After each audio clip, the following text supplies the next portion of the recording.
ရုရှားမောင်နှံတွေကိုကျိုးလွန်ခဲ့တဲ့တက်ခန့်ခုဆိုတော့မိသွားပဲဖြစ်ပါတယ်အသက်မပြည့်သေးတဲ့ကလေးတွေကွာဆိုင်ငယ်တစ်စီးရောက်မှဘလောက်ရမှာလဲဆိုင်ငယ်အတွက်နဲ့များမင်းတို့တွေလောက်ရရလို့ဒါပေမဲ့အမှုရဲ့အသေးစိတ်ကိုတော့ရဲတပ်ဖွဲ့ရဆက်လက်ပြီးတော့စစ်ဆေးနေကြတယ်ဖြစ်ပါတယ်ပြီးလို့ရှိရင်သူတို့ရဲ့ရုပ်လောင်းတွေကိုတွေ့ရှိပြီဆိုတဲ့အကြောင်းကိုရဲတပ်ဖွဲ့တွေကတရားဝင်တော့ထုတ်ပြန်ထားခြင်းမရှိသေးပါဘူးလက်တော်မှာရရသတင်းလေးတွေကိုကျွန်တော်မိတ်ဆွေတို့ကိုပြပြပေးပါမယ်ဇူလိုင်လ30နဲ့1ရက်နေ့ညနေပိုင်းကအဓိကတရားခံ2ဦးဖြစ်တဲ့အသက်43နှစ်အရွယ်ပွန်နဲ့အသက်39နှစ်အရွယ်ရှိတဲ့တွန်တို့ကို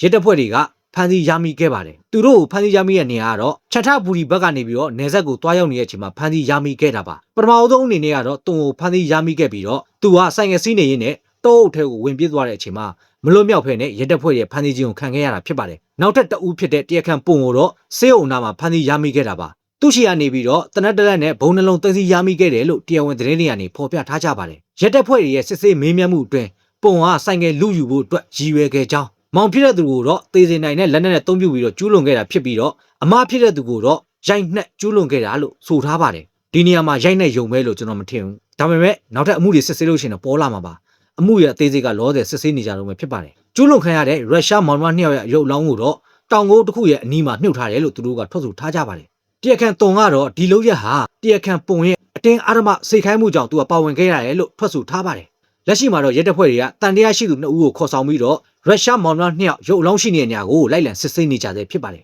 ဒါပေမဲ့ယနေ့ညနေပိုင်းထိတော့ကျူးလွန်ခံရတဲ့ရုရှားမောင်နှမရဲ့ရုပ်လောင်းကိုအမှန်တကယ်တွေ့ရှိပြီးဖြစ်ကြောင်းရဲတပ်ဖွဲ့အနေနဲ့ကတရားဝင်ထုတ်ပြန်ထားခြင်းမရှိသေးပါဘူးပြီးလို့ရှိရင်အမှုရဲ့အသေးစိတ်ကိုတော့ဆက်လက်စုံစမ်းနေကြဆဲဖြစ်ပါတယ်ဒါကြောင့်မလို့ဒီသတင်းနဲ့ပတ်သက်လာပြီးတော့နောက်ထပ်ထွက်လာမယ့်သတင်းလေးကိုကျွန်တော်မိတ်ဆွေတို့ဆက်လက်ပြီးတော့တင်ဆက်ပေးသွားမှာဖြစ်တဲ့အတွက်ကျွန်တော်ကောင်လေး follow လုပ်တော့ပေးခဲ့ကြပါဦးအမဖြစ်သူကိုသူကရိုက်နှက်ကျူးလွန်ခဲ့တဲ့ဆိုလောက်တင်ဆိုတာဟုတ်ရလားဗျာဒီကြောင်းလေးနဲ့ပတ်သက်ပြီးတော့မိတ်ဆွေထင်မြင်ချက်လို့ကျွန်တော် comment box မှာရေးသွားပေးခဲ့နိုင်ပါတယ်နောက်လာမယ့်ကြောင်းအသေးတွေသိရှိနိုင်ဖို့ကျွန်တော်ကောင်လေး follow လုပ်တော့ပေးခဲ့ကြပါဦးဒီသတင်းနဲ့ပတ်သက်ပြီးတော့စောင့်မျှော်နေတဲ့သူတွေသိရှိအောင်လို့ share လုပ်တော့ပေးခဲ့ကြပါအားလုံးကျေးဇူးအများကြီးတင်ပါတယ်ခင်ဗျာ